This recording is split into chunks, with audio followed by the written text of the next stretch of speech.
Hola, soy Sergio Barrejón. Bienvenidos a Exigencias del Guión, la voz de los guionistas.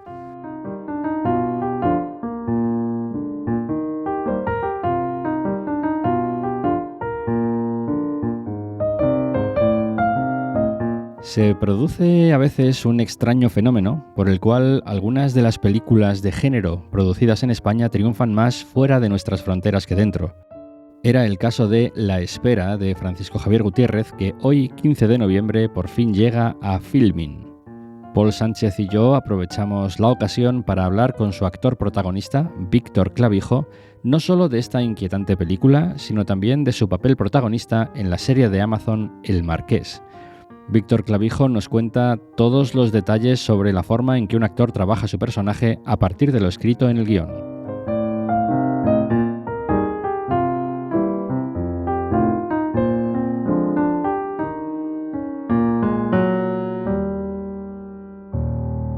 Buscas de alguna manera algo de la esencia del personaje real, evidentemente, pero pones mucho de tu propia energía para que el personaje sea creíble, para no quedarte en una imitación, en un cartoon, ¿no? en un cliché. Tienes que acercarlo un poco a ti, que suene con una voz creíble, que la energía sea creíble, aunque no sea la tuya, es una parte de una energía tuya, ¿no? Yo tenía un profesor que decía que todos los personajes están en uno. Entonces se trata de buscar dónde está mi marqués, claro, y sacarlo, ¿no? Yo tenía muchas referencias, no solamente el personaje real de la historia, este marqués, sino que utilicé también como referencia imaginativa a Julián Muñoz. Y algunos personajes cortijeros de la Andalucía de los 70 y de los 80, pues que merodeaban por nuestra tierra por aquel entonces. No es que yo los frecuentase, pero uno los veía, ¿no? Entonces, había algo del diseño del personaje de guión que era maravilloso, aparte de este patetismo del que hemos hablado, de cuando se mean los pantalones, de cuando niega que toma laxante, etc. Yo incluso quise incorporarle algún detallito que me hubiese encantado, como ligueras para los calcetines, este tipo de cosas que dices, hostias, que lo ves en calzoncillos y dices, qué patético, qué ridículo, ¿no? Yeah. Pero medimos mucho para no pasarnos, ¿no? Al final no hicimos esto. Pero esos detalles y la manera de hablar del personaje, que era, siendo un marqués, era un tipo zafio. A mí ese contraste me encantaba, un tío de clase noble que habla como el tipo que hace negocios en el bar Manolo de abajo de tu casa, ¿no? Con esta cosa chusquera, ¿no? Yo me inspiré un poco en la cosa un poco cortijera andaluza que transmitía Julián Muñoz, este rollo entre campechano, claro, efectivamente, de Julián Muñoz, también lo tomé como inspiración para hacer el personaje, ¿no? Entonces coges un poco del personaje real, coges un poco de Julián Muñoz, coges un poco también, por supuesto, de Los Santos Inocentes, del personaje del señorito Iván, de Juan Diego, claro, evidentemente, sí, que está en el ADN de este personaje, y la mezcla de las tres cosas y tu propia imaginación y tu propia energía y la dirección y los guiones, pues dan como resultado pues otra cosa distinta, ¿no? Hay una cosa que te quiero preguntar, porque para mí es un misterio del trabajo de actor, porque claro, digamos que los guionistas, si tenemos un superpoder, es el de la empatía, de ser capaces de ponernos en la piel de otra persona, sentir como esa persona y entonces hacer hablar a una persona imaginaria de una manera convincente y coherente, pero claro, vosotros tenéis que pasarlo por el cuerpo. Claro. Y decías antes, sí, pues siempre tratas de encontrar el marqués dentro de ti. La pregunta es, ¿y qué cicatrices deja el paso de un personaje, no quiero decir malvado, pero un personaje muy torcido, hipersexualizado, farsante, estafador, cruel? ¿Qué cicatrices te deja cuando ha pasado por tu cuerpo? Y tú te libras de eso y entiendo que como profesional aprendes a cicatrizar. Sí. Pero tiene que dejar marca o por lo menos tiene que haber un proceso de dolor, ¿no? No, en este caso con el marca, o sea, me ha ocurrido con algunos personajes que he desarrollado durante un tiempo. Me pasó, por ejemplo, con Al salir de clase, ¿no? Que tuve 2 años con un personaje donde al final el pozo que me dejó, por ejemplo, el personaje de Al salir de clase era que ya tenía una energía, una manera de hablar que ya para mí era muy clara, muy concreta y que me daba miedo traspasarla a otros personajes. Es decir, te puede contaminar la manera de trabajar y de repente que algo de ese personaje, sin darte cuenta, se lo aportes al siguiente. Eso de primeras. En segundo lugar, te diría en cuanto a cicatrices emocionales o que te afecte emocionalmente, en el caso del marqués, salvo las secuencias en las que evidentemente él se rompe y se echa a llorar, que ahí te quedas con el cuerpo un poco tonto, evidentemente, durante un par de horas mínimo, no me dejó especial secuela. El que sí me dejó un poco de secuela o huella fue el personaje de La Espera, que se desarrolla también en un cortijo, también, pero en este caso cuento el otro lado del cortijo, la otra clase social, la del guardés. Ahí el personaje atraviesa unos lugares muy oscuros, dolor, pérdida, deseos autolíticos, etc., etc., durante toda la película. Y yo como actor sí estaba recreando ese estado de ánimo todo el rato, tapándolo para contenerlo, pero estaba recreándolo todo el rato. Entre eso y que perdí 7 o 8 kilos para interpretar el personaje, sí que al final hay unas secuelas, porque tu cuerpo no entiende lo que está pasando. Tu cabeza sabe que está actuando, sabe que está generando un estado de ánimo, que está provocando al cuerpo para sentir un estado de ánimo. Pero no estamos esquizofrénicos, sabemos que estamos actuando. Claro. Dicen corten y ya no te crees el personaje, evidentemente. No dices, Dios mío, soy este personaje, me he vuelto loco. No. Esto no ocurre nunca, salvo que estéis ya mal de la cabeza previamente, ¿no? Pero sin embargo el cuerpo ha pasado por una serie de emociones y explicarle al cuerpo que ya ha pasado todo, que ya está bien, pues no es tan fácil. Claro. El cuerpo se ha quedado blandito, ha sufrido, ha llorado, ha estado triste y esa sensación, ese color emocional permanece en uno durante bastante tiempo, días e incluso semanas fácilmente, ¿no? Uno ha generado un estado anímico de duelo constante, de dolor constante, en el caso de la película, durante 5 semanas. Entonces, el cuerpo se queda resentido emocionalmente, aparte de físicamente. Pero en el Marqués, como te decía, estos momentos emocionales de ruptura emocional eran pocos, eran breves, y me quedaba al final con un poco tocado emocionalmente durante 2-3 horitas, y ya está, ya te vas a casa y todo está bien, ¿no? ¿Y qué hay de estos momentos en los que ejerces crueldad sobre otras personas? Estoy recordando la primera escena, entras a caballo, intentas forzar a tu hijo a que se monte en el caballo. El niño no quiere. Aquí realmente estás tirando de un niño que también es un actor y también está todo pactado, pero... Juegas la crueldad. Es muy divertido jugar la crueldad. Es muy, muy divertido jugar a hacer un cabrón, sinceramente, la verdad. O sea, uno sabe que está pactando con el otro actor y que no hay nada personal, y el otro actor, en este caso era un niño, era profesional, y evidentemente sabía que la agarraba con fuerza, y el niño no jugaba muy bien precisamente, o sea, entraba muy bien en el juego, ¿no? O con la actriz al final del capítulo, donde hay una secuencia un poco fuerte, evidentemente, pues se pacta todo lo que se va a hacer, evidentemente, sin duda, ¿no? Y uno juega a sacar lo más cabrón de uno mismo, que todos lo tenemos, por supuesto, claro, y lo pone al servicio del personaje, claro que sí. Entonces es muy divertido jugar y sacar tu lado más cabrón por un rato y ponérselo al servicio de un personaje. No te quedas con la sensación de, Dios mío, qué cruel he sido. No, porque es un juego, es un pacto, y la otra parte, el otro actor, el otro compañero, la otra compañera no ha sufrido, ¿no? A priori debería no sufrir si está jugando contigo también, ¿no? Entonces, no, por esa parte no hay ningún problema. Ningún complejo de culpa, vamos. Me gustaría hablar de la relación del Marqués con las mujeres, empezando por su madre, que yo creo que me da la sensación que es la única mujer que realmente respeta de verdad. Sí, sí. ¿Cómo lo trabajaste, esa relación con las mujeres?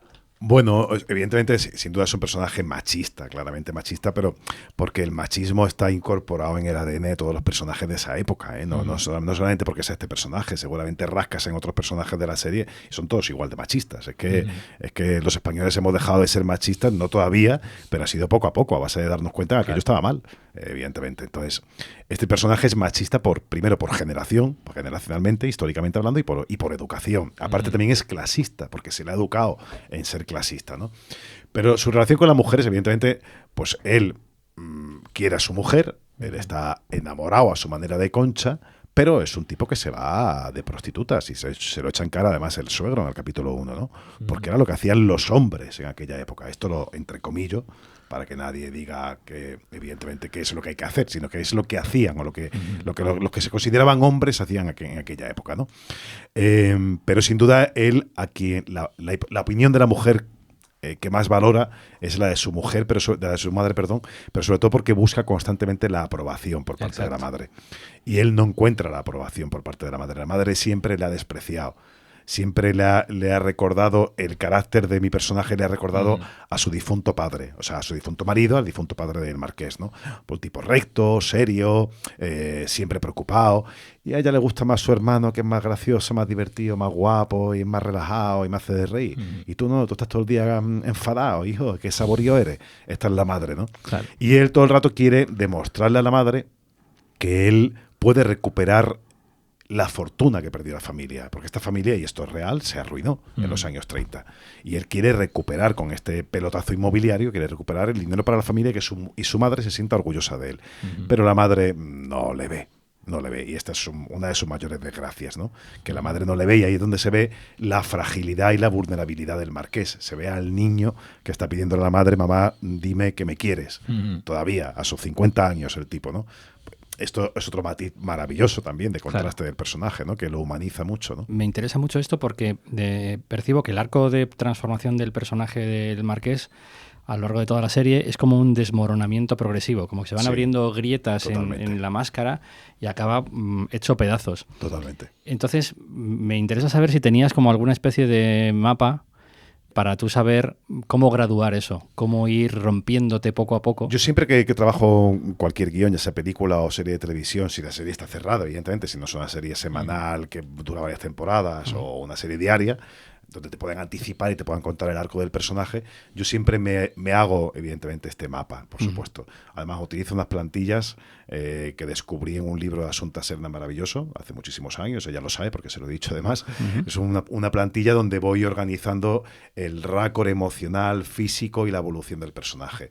Entonces, sí, claro, acudo evidentemente a esta plantilla y digo, vale, es este momento. Al final ni siquiera necesito acudir a la plantilla porque tengo la película entera en la cabeza. Pero este estudio que hago en la plantilla previa, que me lleva a lo mejor una semana, 2 semanas hacer este desglose que hago, evidentemente al final se te queda en la cabeza y luego ya finalmente no necesitas acudir a esta plantilla para recordar en qué momento estás. Pero claro, tienes que tener muy marcado, evidentemente, los momentos de cómo el personaje se va desmoronando, porque vas en una dirección, efectivamente de romper al personaje, ¿no? De enseñar poco a poco las grietas hasta que finalmente se desmorona esta máscara, como tú dices, ¿no? Esto está por guión, claramente es un diseño de guión, y como actor uno tiene que saber que tiene que apuntar a eso, efectivamente. Lo que pasa es que, claro, rodamos desorganizadamente. Exacto. Entonces, de hecho, rodamos el final de la serie, pues creo que la 3ª semana de rodaje. Empezamos casi por el final, porque por el buen tiempo que hacía en Sevilla y porque había que rodarlo todavía con sol. Entonces, uno sabe que tiene que dar toda esa ruptura emocional del personaje del último capítulo, pues en la 3ª semana de rodaje. Y luego olvidarte de y luego olvidarte y volver a construir al personaje cabrón, al tipo clasista, arrogante, fullero, tramposo, mentiroso. Y que todos sonrisas y todo bromas al principio de la serie. Efectivamente. Entonces sí tienes que tener muy claro qué es lo que tienes que dar en cada secuencia y qué se pretende que des en cada secuencia para contar todo este arco tan complejo, ¿no?, del personaje, ¿no? Y luego, durante el rodaje, ¿acudes al guión o a ese desglose? Sí, al guión siempre. Al desglose ya rara vez. El desglose me sirve como un estudio previo. O sea, me sirve, le dedico mucho tiempo. Ya te digo, son unas plantillas que hago y en cada hoja la divido como en 3 columnas de 3 secuencias, para 3 secuencias, y en el margen superior, digo, de alguna manera por secuencia, son 3 columnas, y en la columna de la izquierda voy poniendo circunstancias previas, objetivo, conflicto, estado emocional de inicio, estado emocional final, dificultad, etc. Una serie de cosas, problemas que me pueda encontrar en la secuencia como actor, o problemas que detecte, o dudas para preguntar a guión también, ¿no? Récord emocional, récord físico, todo esto lo apunto. Entonces voy haciendo este desglose, que es un estudio previo que voy haciendo, intelectual o analítico, digamos, analítico del personaje o del guión. Una vez que empiezo con los ensayos, sigo acudiendo a ello. Pero al final lo tienes tan incorporado, tan memorizado a base de estudiarlo, que luego ya durante el rodaje a lo que acudo es al guión. Y si tengo alguna duda, efectivamente acudo a estas plantillas. Pero si no, ya me centro en el guión única y exclusivamente. Hablando del guión, ¿qué buscas en un guión como actor? Cuando tú estás leyendo un guión, ¿qué te atrapa? ¿Qué buscas en un personaje para decir, por ejemplo, en el caso del Marqués o en el caso de La Espera? ¿Qué te atrae de estos personajes? El contraste has mencionado antes. El contraste, lo que se aleje de mí, o sea, todo lo más alejado de mí que sea, pues evidentemente más reto me supone, evidentemente, ¿no? Lo que tiene de reto encarnar a alguien que no tiene nada que ver contigo. El trabajo de composición, si va a haber un trabajo de composición física o no, o un trabajo de hondura emocional interesante. ¿Cuál es el arco del personaje? cuáles son los conflictos, cuáles son los contrastes. Todo esto lo valoro, por supuesto. Sí, todo lo tengo en cuenta. Cuanto más alejado de un cliché sea, mejor, evidentemente. Y si el personaje resulta que parece a priori que es un cliché, pero efectivamente luego empezamos a ver las grietas o cómo se desmonta el personaje o cómo se ve que eso es una careta que esconde otra cosa, pues perfecto. O sea, lo que trato de ver, evidentemente, es hondura, profundidad y complejidad. Y en el caso del Marqués, ¿cómo te aterriza este proyecto en tu mesa? Pues de una manera muy, muy, muy curiosa, una gran casualidad. O sea, yo estaba con Francisco Javier Gutiérrez, el director de La Espera, estaba cogiendo un tren, estaba en Atocha para ir a Córdoba, porque en Córdoba, en la Filmoteca de Andalucía, se iba a celebrar el 15 aniversario del rodaje de 3 días, la película que hicimos tiempo atrás. Entonces, era el 15 aniversario y como para celebrarlo, pues había una proyección especial allí. Curiosamente, en Atocha me encuentro a Pepa Sánchez Viedma, que fue una de las directoras que tuve en la serie de clase, que durante un tiempo dirigió el departamento de ficción en Telecinco, que cuando yo estaba rodando Hermanos y Detectives, ella era la directora de ficción en Telecinco, y cuando me salió la película 3 días, me dio permiso para poder hacer 3 días. Es decir, 3 días pude hacerla gracias a esta mujer, porque me dio permiso para irme de la serie durante unos capítulos a hacer esta película. Total, que 15 años después estamos yendo Javier y yo a Córdoba para hacer una proyección especial de la película y me encuentro a Pepa, aquella mujer que me dio permiso para hacer esa película que celebramos 15 años después, me la encuentro en Atocha, que va a coger un tren para ir a Sevilla y me cuenta que está rodando un documental sobre el crimen de los Galindos. Y digo, sí, me suena el crimen. Me enseñaba algunas imágenes, tal y cual, empieza a recordarme de qué era el crimen. Digo, me parece un proyecto muy interesante. Bueno, que tengan mucha suerte. Oye, encantado de verte, me alegra mucho de verte. Nos vemos, hasta luego, hasta luego. Ya cojo un tren a Sevilla, yo cojo un tren a Córdoba. O el mismo tren, pero yo me bajo antes, porque es el mismo tren, ¿no? Total, que como 3 semanas más tarde, me convocan a un casting para una serie sobre el crimen de los Galindos. Y digo, coño, esto va a ser que Pepa va a dirigir esta serie, no me contó nada en Atocha, y al verme ha pensado en mí para ofrecerme este personaje del Marqués. Y de repente descubro que ya no tiene nada que ver con este proyecto. Es un proyecto de otra productora donde hay detrás otras personas. ¡Ostras! Y me han convocado a este casting. Voy, hago el casting en casa de la directora, de Begoña Álvarez, y estaba también Ignacio del Moral, el creador también, y la directora de casting también, Carmen Utrilla, estaba allí, con 2 actores que ya estaban elegidos, que eran José Pastor y Cinta Ramírez. Hago una prueba de 2-3 horas, maravillosos todos, se portaron estupendamente conmigo, muy bien, me siento muy bien, muy a gusto. Me voy a rodar La Ley del Mar a Alicante y recibo una llamada que me dicen que me han cogido para la serie, que me dan el personaje del Marqués. Yo me alegro muchísimo, doy un bote, y una semana más tarde me llama Pepa y me dice, Víctor, ¿te acuerdas que nos encontramos en Atocha? Te hablé de aquel documental. Digo, sí. Dice, pues quiero que hagas la voz en off del documental. No. Digo, Pepa, no te lo vas a creer, pero voy a hacer la serie. Dice, ¿qué me estás contando? Digo, sí, voy a hacer la serie y voy a hacer del Marqués. O sea, me llegó el mismo proyecto por 2 vías distintas, de 2 productoras distintas en el mismo momento y de una manera muy, muy, muy curiosa y muy casual, ¿no? Ahora, maravilloso, porque el documental me sirvió también para documentar. Locutar el documental me sirvió como trabajo previo para hacer luego el personaje también, evidentemente, ¿no? Pero ¿hasta qué punto te sentiste tú heredero o esclavo de la realidad para contar el crimen de los Galindos tal como fue? O sea, ¿hasta qué punto las certezas del caso querías tú incorporarlas en la medida en que se pudieran incorporar? Bueno, yo no, o sea, no podía, me debía al guión, sin duda, evidentemente, y el guión, para mi gusto, yo creo que da para mi gusto, creo que da con la respuesta de lo que podría haber ocurrido ahí, sin duda, si yo tengo una teoría es la que arroja el guión, pero es que también hay un libro que es el libro que ha escrito el hijo del Marqués. Entonces sí, luego todo lo que pudimos encontrar en internet, documentación gráfica. Yo al mismo tiempo, como te decía, estaba locutando el documental de los Galindos, que eran 4 episodios o 6, no recuerdo ya cuántos eran. Estaba locutando también. Entonces tenía información, por un lado, la del documental, por otro lado, la del libro, y por otro lado, lo que iba descubriendo en internet. Hasta un periodista me pasó, cuando se enteró que estaba en este proyecto, me pasó material de una entrevista que le hizo en los años 80 a este Marqués, y pues material de los audios de aquella entrevista, ¿no? Para poder escuchar cómo hablaba este tipo, ¿no? Entonces, te nutres de un montón de fuentes pues, de lo que pasó en aquella época, en aquel caso, perdón, pero al final tú vas a una con lo que dice el guión, porque tratas de defender lo que defiende el guión, ¿no? Y al final es la tesis en la que yo creo. Además de este desglose, hablando de ceñirte al guión, además del desglose que nos has contado que haces, ¿qué método tienes tú de manipular físicamente el guión? O sea, ¿eres de los que tachan acotaciones como Jobbik? No. ¿O subrayas los verbos? O ¿cómo te manejas con el guión? A ver, entiendo lo que dijo Jobbik, y lo entiendo porque... Sí, yo también. Porque hay algo...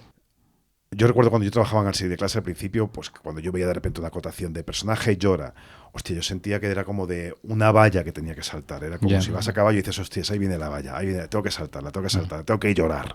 Entonces, evidentemente, si la secuencia está bien escrita, el llora va a salir automáticamente. Pero cuando el actor lo ve, lo siente como una indicación, como una obligación que por narices tiene que llegar a ese lugar. Y se convierte en una tensión. Y le puede forzar, le puede condicionar la escena. Entonces entiendo que lo que Jobbik, yo no recuerdo, no oí las declaraciones en su totalidad, solamente oí un par de fragmentos, pero creo que iba en esta dirección, en la dirección de yo tacho esto, yo a la acotación llego, mi resultado, ya llegaré al resultado que tenga que dar si trabajo lo que tengo que trabajar, que es la cocina interna del personaje. Si la cocina interna del personaje, si el personaje está bien escrito, si el guión está bien escrito, esa acotación es innecesaria porque el personaje va a llorar, claramente. Creo. Uno puede poner, fulano se emociona, ok. Es verdad que muchas veces siento que hay algunos guiones que le llegan a uno, algunos son pocos por fortuna, pero donde veo que de repente el guionista ha imaginado hasta la cara que pone el actor en cada momento.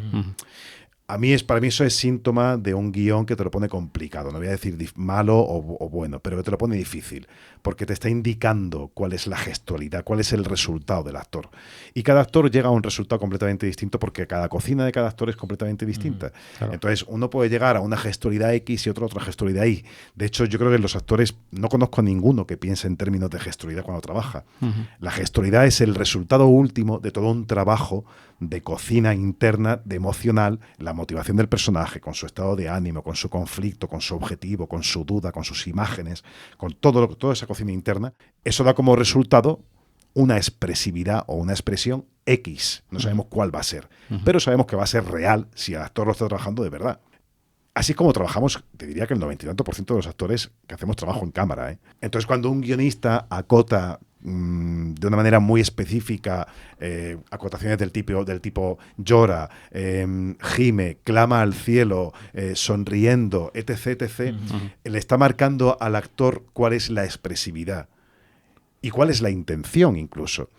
Y creo que la intención tiene que estar clara por el guión. No porque el guionista indique aquí te estás riendo, aquí te estás... No, si el guión es bueno va a estar claro que la intención del personaje era sorna, o era ironía, o era hiriente, pero si lo hace riendo, si lo hace llorando, si lo hace gritando, si lo hace susurrando, eso debe ser, creo que, trabajo de un pacto entre el actor y el director, creo. El guionista puede hacer lo que le da la gana, evidentemente, pero creo que lo interesante es que sugiera. Claro. Pero que no indique cómo debe ser la expresión de cada actor en cada frame, ¿no? Entonces creo que las declaraciones de Jobbik creo que iban en ese sentido, o yo las traduje que iban en ese sentido. Es cierto que él se expresa con una contundencia que viene también de ser campeón de España de los pesos pesados. Quiero decir que, bueno, ¿qué quieres que...? ¿no? Hay que te lo diga en verso. Claro.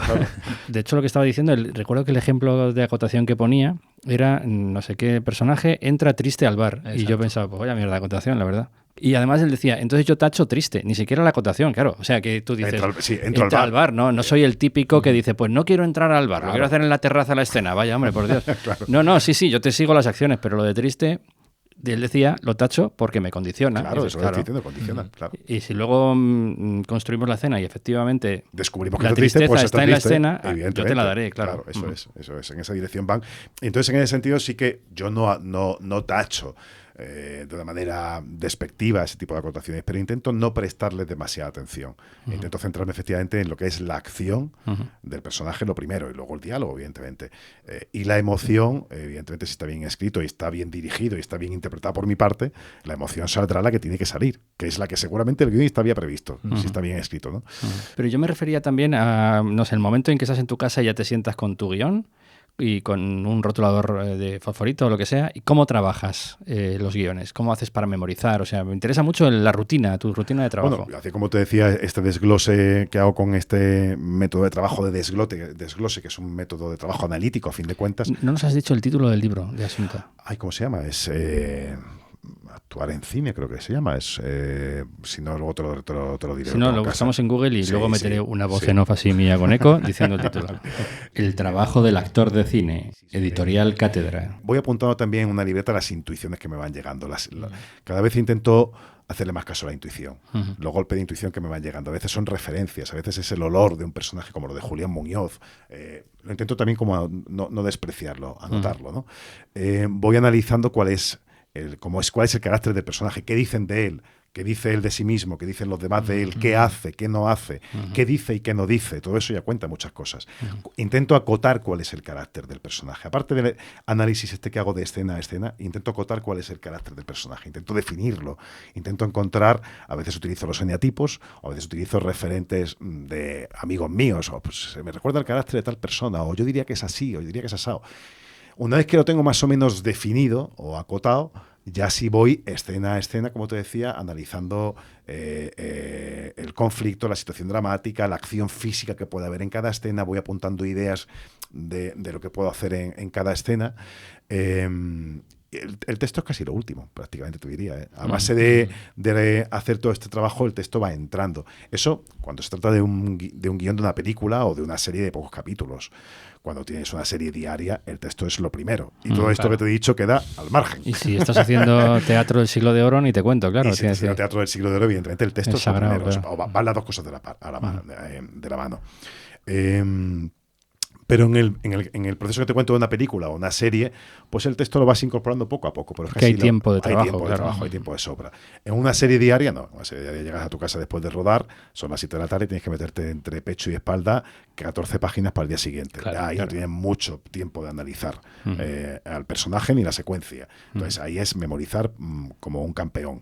Y la manera de memorizar esos textos, cuando son complicados, lo que sí hago es que voy subrayando en cada frase, prácticamente como las palabras que son portadoras de sentido para mí en esa frase, ya sean verbos, o sean sustantivos, o sean adjetivos, que de alguna manera, y las voy apuntando al margen al lado. Por ejemplo, si el personaje dice, esta mañana te he visto cruzar la acera y he pensado qué bonito aquel tiempo en el que fuimos amigos él y yo cuando íbamos a los conciertos de, yo qué sé, de Joaquín Sabina. Pues entonces apunto mañana, acera, tiempo, amigos, Joaquín Sabina. Lo pongo al margen y ya va construyendo un poco la frase. Eso para memorizar la frase de una manera, digamos, con un sistema un poco casi mnemotécnico, ¿no? Cuando no hay otra que hacerlo así. Claro. Cuando no se trata de memorizar como un loro porque tienes más tiempo, evidentemente trato de que la frase sea el resultado final de una intención que trabajo previamente. Entonces busco de dónde viene esa frase que te estoy diciendo. Claro. ¿Qué intento provocar con esa frase? ¿Qué objetivo hay con esa frase? Y al final la frase sale de una manera completamente orgánica y natural, muy ajustada seguramente a lo que ponía en el guión original. Eso sí, yo soy de los que respeta casi cada coma del guión original. Si cambio algo, lo pregunto al director, o te parece que cambie esta palabra, sí, si me dan permiso, pues ningún problema, evidentemente. Pero me ajusto lo máximo posible al texto, aun cuando no me guste demasiado. Y estamos hablando de que si cambias alguna palabra es como un sitio en el que tropiezas por lo que sea y estamos hablando de cambios mínimos. Cambios mínimos, sí, efectivamente. Si hay alguna frase que me viene mal decirlo de una manera porque está construida de una manera sintácticamente poco orgánica, evidentemente buscamos la manera de hacerla más orgánica, ¿no? Salvo que el director me diga, no, mira, es que la he escrito yo, es una frase que escribí hace 10 años y que estoy apegado a ella emocionalmente. Es lo que da sentido a la película. De mi vida. Pues no te queda más narices que hacerla como te dice él, evidentemente. Porque soy poco de discutir, también tengo que decirlo. Soy un actor muy obediente. Entonces, tardas menos en aprendértelo que en discutirlo, ¿no? Sí, tardo menos en aprendérmelo e intentar hacerlo de verdad que en discutirlo, sí. Al final busco las vueltas o la manera de intentar hacerlo de verdad, aunque la frase me vaya muy a la contra, ¿no? Intento pelearla hasta donde puedo, pero no discuto ni creo una crisis, ni mucho menos, no se me ocurre. ¿Te ha pasado alguna vez de tener que hacer un salto de fe? Es decir, de no entiendo lo que me estaban proponiendo, pero me dicen hazlo y lo haces y al terminar de hacerlo dices, pues ahora sí que lo entiendo. Sí, me ha pasado bastantes veces. Mira, me ha pasado, te digo 3 ejemplos. Fausto, una obra de teatro, y luego me meto en cada uno de ellos. En La espera también, con una dirección muy concreta de Javier, que yo no entendía al principio. Y, por ejemplo, en La Infiltrada, la película de Arantxa Echevarría, un momento en el que de repente ella me dice, no, aquí tu personaje se pone a bailar el tango. Yo decía, hostia, ¿cómo hago esto? Momentazo, ¿no? Pues, sí, total. Pues me lancé. Si tengo que pararme a racionalizarlo, me hubiese dado vergüenza, me hubiese dado pudor y hubiese dicho, ¿por qué va a hacer esto? Y con un rotulador en la boca, haciendo como si fuera un clavel. Sí, efectivamente. Maravilloso. Pues esto me lo planteo y dije, venga, pues a tirarte a la piscina. Pero además que funciona en el conjunto de la peli. Claro, yo entiendo que desde tu punto de vista, si lo estás viendo fuera de contexto, dices, ¿pero qué coño estoy haciendo aquí? Sí que va en contra de todo el personaje. Pero precisamente es el clásico momento de alivio cómico que tú en el cine dices, respiras un poco, porque es un thriller que no te deja respirar. Totalmente, evidentemente. Y ahí hice un salto de fe. Dije, esto es lo que quiere ella, pues para adelante, ya está. Y no voy a discutirlo, no voy a pensar, no, ¿por qué baila el personaje? ¿Pero por qué baila? ¿Dónde aprendió a bailar? ¿Cómo se ha levantado esta mañana? No voy a complicarme la vida ni a complicársela a la directora. Voy a pie juntillas con lo que ella me dice porque creo ciegamente en su criterio y voy para adelante. Sé que no me va a dejar vendido. Sé que no le interesa que lo haga mal, evidentemente. Y si lo hago mal, lo va a cortar o me va a decir, oye, no me lo creo, vamos a hacerlo de nuevo, ¿no? Eso fue un salto de fe como muy reciente, que lo tengo muy reciente. En la espera, en la película, Javier tenía muy claro que quería que hablase con un tono de voz que no es el mío, desde el principio. Quería que sonase una voz mucho más áspera, más bronca, más rasgada, que para él, Eladio, el personaje, estaba ahí. Entonces, el primer día de rodaje, los dos primeros días de rodaje, básicamente, estaba el personaje físicamente construido.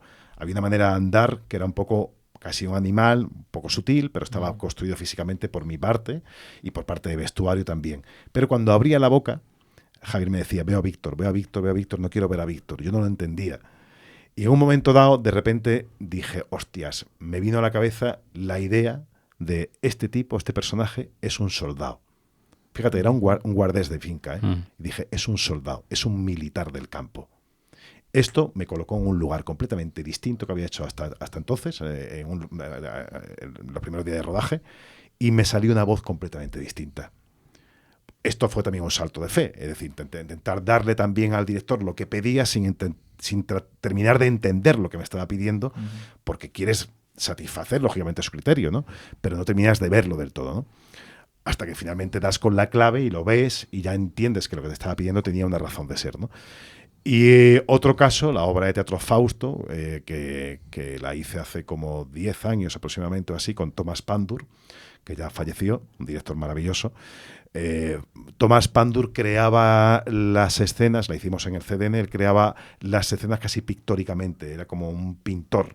Él se ponía contigo en el escenario y te decía, te daba como una indicación de cómo estaba físicamente tu personaje, te daba una palabra y te decía, por ponerte un ejemplo, no era así exactamente, pero te decía a lo mejor, rojo suave. Y tú ya entendías que te estaba pidiendo, ¿no? Y abordabas la escena desde una atmósfera que no obedecía a ningún psicologismo, a ningún análisis lógico, pero entrabas como en una atmósfera haciendo un salto de fe, porque te lo decía el director. Aunque tú no estuvieses haciendo un análisis previo psicológico del personaje, ¿no? Yo he encontrado que muchas veces en los saltos de fe, y yo he sido un actor, y soy un actor muy analítico, muy cerebral, en los saltos de fe a veces uno encuentra el brillo de los personajes, porque te sales de un territorio conocido, te sales de lo confortable para ti, ¿no? Te sales de lo cómodo para ti y encuentras cosas más mágicas, más maravillosas, porque son imprevisibles, porque son desconocidas para ti, ¿no? Te sorprendes a ti mismo, Te sorprendes a ti mismo, claro. Sales de tu zona de confort, como se dice, ¿no? Ahora, es muy complicado hacer un salto de fe. A veces uno necesita entenderlo previamente antes de lanzarse al vacío, ¿no? Porque no quiere hacer el ridículo, básicamente porque no quiere hacer el ridículo. Y porque uno como actor necesita creerse a pie juntillas lo que está haciendo para que el público se lo pueda creer también. Básicamente funcionamos así los actores. Necesitas creértelo primero tú para que el público se lo pueda creer. Claro. ¿Te ha pasado lo contrario? O sea, tener una propuesta de personaje que se la planteas a tu director, no lo ve, pero tú sabes que no lo ve porque no se lo has explicado bien, pero se lo quieres demostrar y acabas, entre comillas, imponiéndolo y el director acaba diciendo, ostras, ¿me has convencido? No exactamente así, pero mira, hoy que voy a contar en la radio, estoy en un programa de radio en Podría Ser Peor, en Radio Nacional de España, donde cuento una anécdota personal, una curiosidad histórica y un argumento de película freak.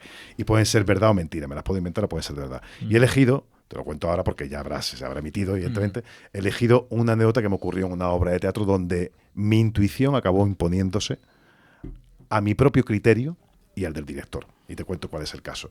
Era una obra de teatro en la que yo hacía de un proxeneta y durante los ensayos a mí me vino a la cabeza el Cojo Manteca. ¿No os acordáis del Cojo Manteca? Sí. Aquel tipo que en las huelgas estudiantiles de los años 80, con una muleta... Rompía los relojes urbanos. Las marquesinas, tal. Y me vino a la cabeza este personaje. Un golpe de intuición. Y dije, hostia, si le meto una muleta al personaje, digo, no se lo voy a decir al director porque me va a decir, ¿de dónde te sacas esto? Nada en el texto indica que el personaje sea cojo ni que lleve una muleta. El personaje era un proxeneta que era a ratos violento, pero también al mismo tiempo muy dependiente emocionalmente de su prostituta. Un tipo muy vulnerable, a ratos niño y a ratos agresivo, ¿no? Total, que durante el proceso de ensayo no planteé nada de esto de la muleta. Durante las funciones, un día, en mitad de una representación, con el público delante, me hago un accidente, un esguince de tobillo. Y acabo la función cojeando. Sin querer. No fue premeditado, ni mucho menos. Voy al hospital, en el hospital me intentan escayolar, yo pido que no me escayolen, que me venden, por favor, que tengo que seguir haciendo teatro. Me vendan la pierna y me ponen unas muletas. Y tengo que ir a hacer la función, curiosamente, al día siguiente, con muletas. Y ahí de repente hace el personaje, ¡boom!, crece como la espuma, como si fuese la levadura que le faltaba. Y de repente toda la fragilidad física del personaje, casi de un Quasimodo, de un monstruo retorcido con la muleta, toda esa fragilidad, toda esa vulnerabilidad estaba ahí y al mismo tiempo la agresividad de cuando amenazaba con la muleta a su prostituta. ¿Qué quiero decir con esto? Que al final mi intuición, mi criterio, se acabó imponiendo incluso sobre mi propio criterio claro. Y sobre el del director. Encontró la manera de imponerse, ¿no? Pero a pocos casos como este. Yo siempre, como te decía, soy muy obediente y al final es la voluntad del director la que para mí es importante. Y si no lo veo muy claro y el director desde un principio, desde los ensayos, me dice, no, que quiero que hagas esta marcianada y yo no la veo, pues oye, no me ha pasado nunca, pero si me veo en una de estas, pues terminaré por tener que decir que no, lógicamente. Pero intento siempre pactar o cumplir con los deseos del director, siempre que lo que me pida no sea una locura, ¿no? Me llamó la atención hace un momentito cuando hablabas de la voz de Eladio en La Espera y cómo la encontraste, porque me parece que es un personaje muy silencioso y es un guión muy parco en palabras, sobre todo con ese personaje. Entonces ahí me imagino que la fisicidad, el comportamiento corporal tiene que ser un trabajo enorme. Claro. Que trabajes desde guión, todo ese proceso que nos has comentado, y luego con el director. ¿En qué medida empiezas a introducir todo eso? ¿En qué momento introduces el cuerpo? ¿En qué medida estaba ya marcado a lo mejor en guión? No, en guión no estaba marcado esa fisicidad. Pero sí, Javier tenía muy claro cómo quería que yo hiciese el personaje porque él se había inspirado en un guardés que él conoció. Entonces, él me decía muy claro cómo son, cómo se mueven. Pasé unos días en una finca, me localizaron una finca para pasar unos días en esta finca con el dueño de la finca, que aunque no era el guardés, porque el guardés estaba de vacaciones en aquel momento, pero el dueño me fue explicando cuál era el trabajo del guardés. Recorrí la finca con él, me iba explicando cómo hacía el guardés, que era pistear, que era buscar las pistas de los animales furtivos, de los cazadores furtivos también, y me dejó incluso a solas en la finca, en un coto de caza, donde había jabalíes salvajes y había ciervos y tal, me dejó a solas durante 4 o 5 horas para que sintiese el silencio del campo y de cómo se movería este hombre, ¿no? Me crucé con un jabalí que me acojonó, evidentemente, pero bueno, esto es parte del trabajo de creación del personaje, ¿no? Y poco a poco vas encontrando esa manera de andar, esa manera de moverte, la vas encontrando ya en los ensayos, pero sobre todo en el entorno. Casi la encuentras en los primeros días de rodaje, porque en los ensayos, en una habitación de una productora en Sevilla, es muy complicado encontrar esto. Pero cuando estás ya en el set, en el campo, con ese sol, con esas botas, con esa tierra pesada, con ese calor, con esa sed, con el polvo, ya encuentras una manera de andar distinta, unos hombros que están un poco más caídos, el centro de gravedad de repente está en otro sitio. Entonces, esa fisicidad está sugerida en el guión, no está marcada, en plan el personaje se mueve así, uno la va encontrando de acuerdo con el director, ¿no? Pero efectivamente, que duda cabe que lo más importante del personaje, que habla muy poco, aunque para él la voz era muy importante, porque mi tono de voz le revelaba que estaba Víctor ahí. Él quería quitarme mi tono de voz. Claro. Quería que no tuviese las inflexiones tonales que tiene mi tono de voz. Yo como tengo inflexiones tonales y tengo una musicalidad a la hora de hablar, que voy para arriba, voy para abajo, voy más rápido, voy más lento, hago pausas, etc, etc. Tiene unos colores, ¿no?, más expresivos. Y él quería que fuese parco, que fuese seco, que sonase grave, sin musicalidad, en los pocos momentos en los que hablaba. Pero el resto, efectivamente, el 90% del resto del personaje es fisicidad pura y dura y mirada, o sea, emoción contenida.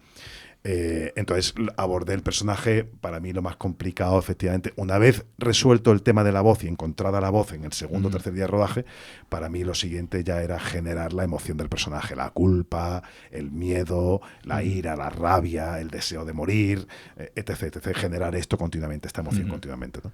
Porque sentía que además tenía que tenerla todo el rato y todo el rato contenida para que la cámara la detectase en cualquier plano, aunque el personaje no estuviese ni triste ni llorando, pero que la cámara detectase ese vacío existencial, ese dolor en cualquier frame, en cualquier plano, básicamente, ¿no? Está en todos los planos, pero hay uno muy concreto que me llamó la atención. Voy a intentar no hacer spoiler, porque es un momento muy dramático, importante en la trama.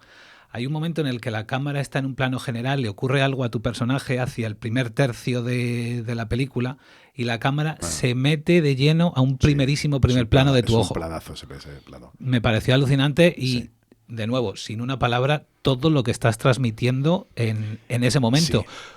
Antes de acción, ¿cuál es tu proceso para meterte ahí? En ese momento. Qué complicado.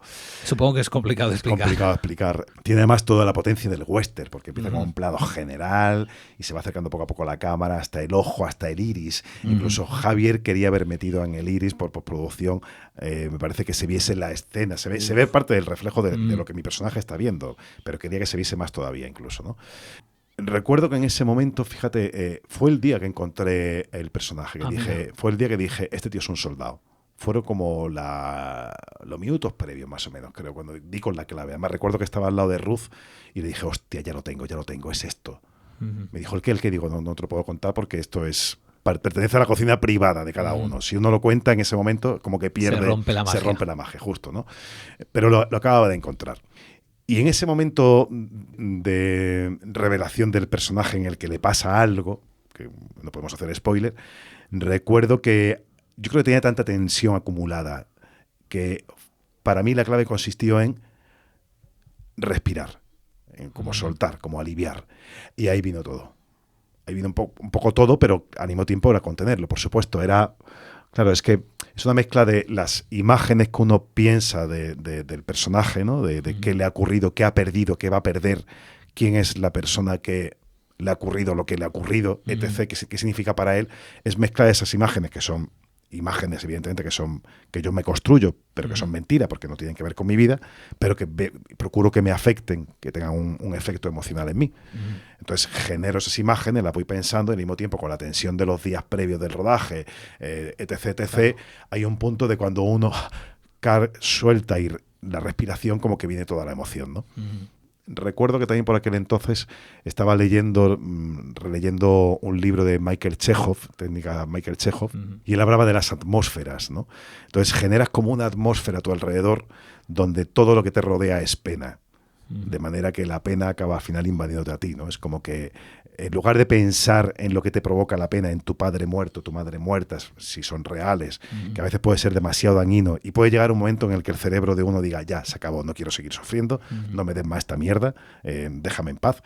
Pues uno genera la emoción generando la atmósfera fuera de uno. Y eso es una técnica de Michael Chekhov. Y recuerdo que también la trabajé bastante en la película. Pero ¿qué ocurre? Que al final esa pena que uno genera fuera de uno le acaba contaminando a uno, ¿no?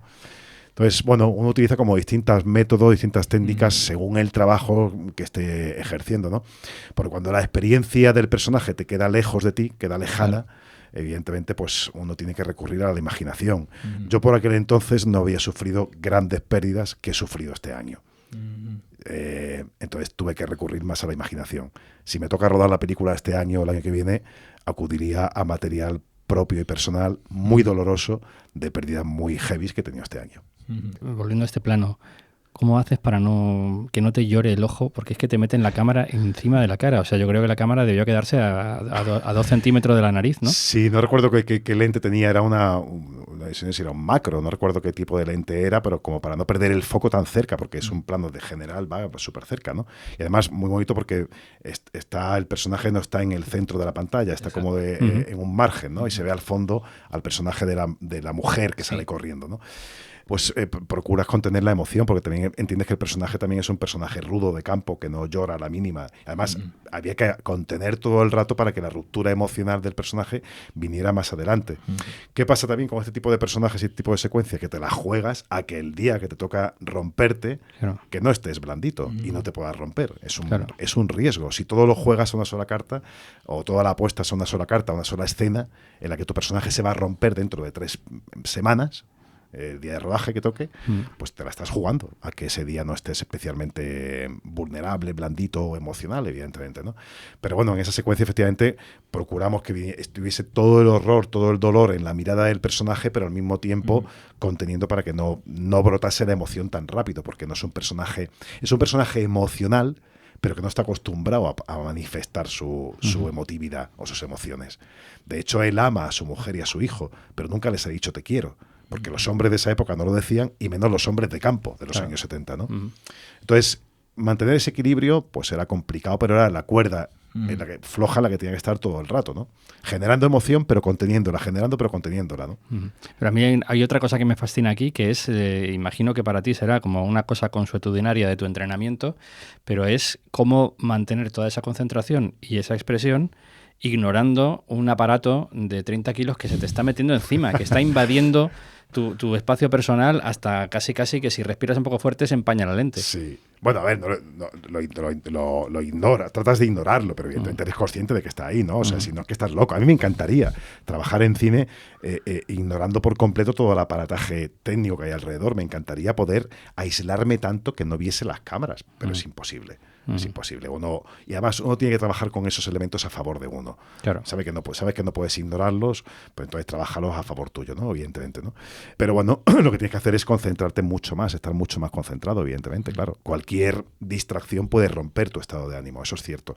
Yo ahí sí que soy bastante exigente con el silencio en el set y pero creo que el resto de los técnicos se empiezan a dar cuenta cuando un actor de esta índole y empieza a haber un silencio alrededor de él, porque se dan cuenta de que trabaja de una manera muy particular, ¿no? De hecho, en El Marqués, el año siguiente, vino a trabajar puntualmente de refuerzo una chica que estuvo en producción en la película de La Espera. Y recordando, de repente me dice, coño, es que en La Espera nadie te llamaba por tu nombre, por Víctor. Digo, ¿cómo? Dice, sí, todo el mundo te llamábamos Eladio. Digo, ¿pero qué me estás contando? Dice, sí, hombre, todo el mundo te llamábamos Eladio, ¿no te acuerdas? Digo, sí, me acuerdo, pero bueno, dice, digo, pero yo no pedí en ningún momento que me llamarais Eladio, ¿eh? O sea, que no suene a esto es una cosita exquisita de actor, de método absurdo, ¿no? Y dice, no, sabemos que no era porque tú lo pidieses, era porque cuando te decíamos Víctor no contestabas, estabas tan concentrado que no contestabas. Y te decíamos Eladio, decía ¿qué? Y sí, te salías de tu concentración, evidentemente. Entonces nos dimos cuenta todo el equipo y todo el mundo me llamaba Eladio, ¿no? Pero no era porque yo lo hubiese exigido en plan estrellita de Hollywood, ¿no? De no me mires a los ojos y llámame por el nombre de mi personaje, ¿no? Ninguna tontería de ese estilo, ¿no? Pero eso era un síntoma de que estaba efectivamente muy, muy concentrado, ¿no? Claro.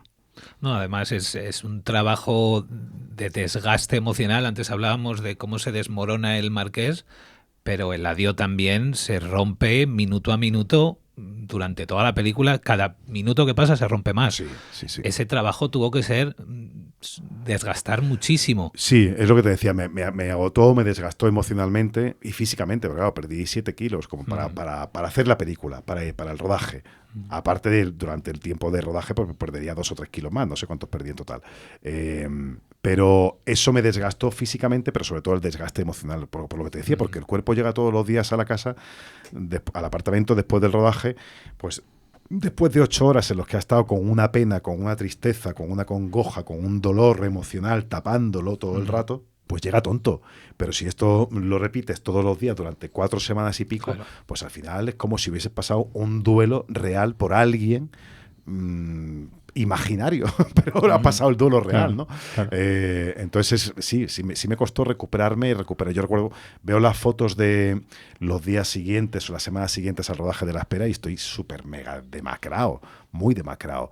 la cara muy arrugada porque había perdido muchísimo peso, pálido, en fin, estaba muy, muy hecho polvo, ¿no? Y anímicamente estaba muy tristón, sí, sí. ¿Cuánto tardaste en recuperar los 7-8 kilos que perdiste? 1 año y pico. Claro. Recuperarlos bien, o sea, recuperarlos no de ponerte a comer como un cerdo y engordar de cualquier manera, sino recuperarlos bien de una manera saludable, haciendo deporte, comiendo sano, pues he tardado como 1 año y pico más, aproximadamente, sí. Y si ahora te llama alguien y te propone una peli en un cortijo, ¿a dónde le mandas? Bueno, no lo sé, o sea, desde luego hacer un trabajo como este, con tanto desgaste físico y emocional, pues uno se lo... Hombre, al final uno dice, jo, qué pereza, pero al final uno va con todo. Es que no puede evitarlo, ¿no? Si le gusta el proyecto y le gusta quién lo va a dirigir, y en mi caso con Javier es una fe absoluta al 150%.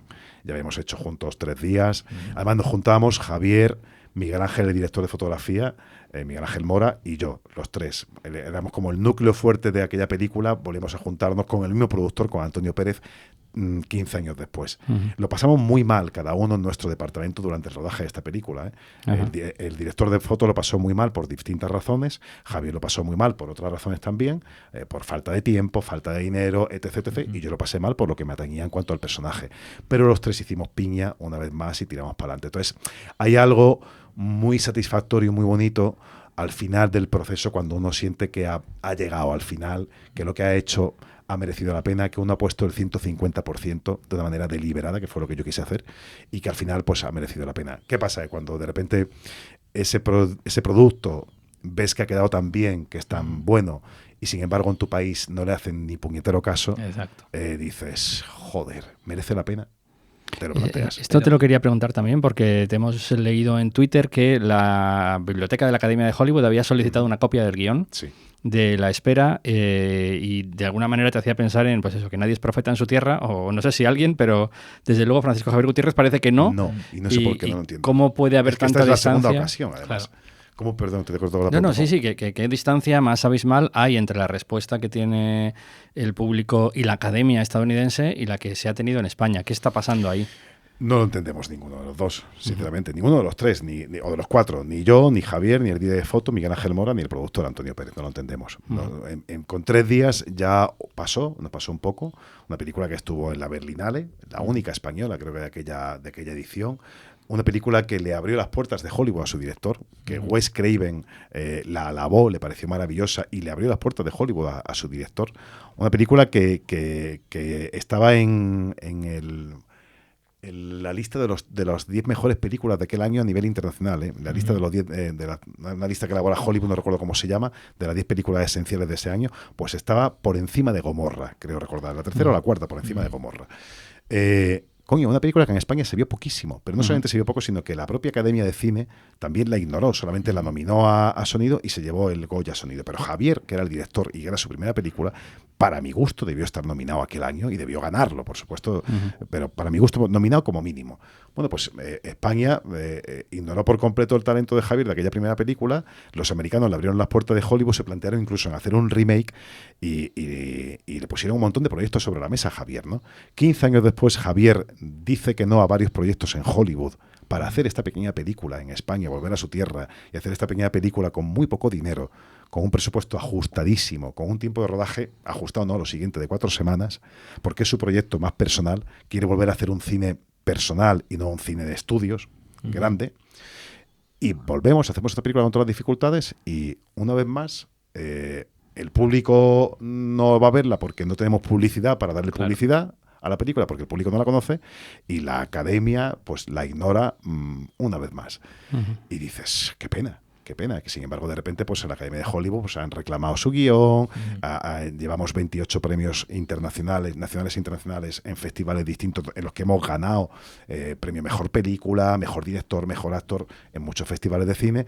Se ha estrenado en salas y se ha estrenado en 4 plataformas o 5 plataformas de video on demand en Estados Unidos. Y dices, ¿y qué está pasando en España? Pues bueno, pues pasa que hay una especie de desprecio hacia el cine de género, en primer lugar, y hacia lo que no son nombres muy potentes de la industria o tienen una campaña mediática detrás, en segundo lugar también, creo. Sí. Menos mal que tenemos Filmin, donde se estrena por fin La Espera. Nos encantaría ver ese guión. Esperemos que no tengamos que ir hasta la librería, hasta la biblioteca de la Academia de Hollywood y os lo podamos pedir a vosotros, porque además me da mucha curiosidad cómo se lee ese guión, que imagino que tiene muy pocas páginas. Total. No solamente tiene muy pocas páginas, yo no recuerdo cuántas páginas tenía, pero tenía pocas, desde luego, porque no hay mucho diálogo. Pero ahora que estoy leyéndome el libro de Mientras escribo, de Stephen King, que él habla mucho del estilo, evidentemente, de prescindir de la redundancia, de los adverbios, de tal. Este guión era preciso, era conciso, era cada frase era mínima, concisa, era un input que describía una imagen concreta, ya fuese de cámara, o fuese del estado de ánimo del personaje, o fuese lo que fuese. No sobraba nada. Fíjate, ha habido quien me ha dicho, que es que la ha visto, que tiene algo muy lorquiano, porque tiene algo muy telúrico de la tierra, ¿no? Del misterio de la tierra, de la magia de lo telúrico, de la tierra, ¿no? De lo atávico, de las tradiciones ancestrales. Pues eso también se respiraba de alguna manera un poco, esa especie de magia conectada con lo ancestral, con la tierra, que tiene que ver con el terror folk, estaba ya también un poco en el guión, ¿no? Siempre he dicho que era un poco cuando Stephen King se encuentra a Miguel Delibes. Es como si El Resplandor se encontrase con Los Santos Inocentes, ¿no? Total. Un poco, ¿no? Es un poco Sergio Leone adaptando una obra de Lorca. Sí, un poco sí. Víctor Clavijo, muchas gracias por venir a Exigencias del Guión. A vosotros. Paul Sánchez, hasta la próxima. Hasta la próxima. Muchas gracias.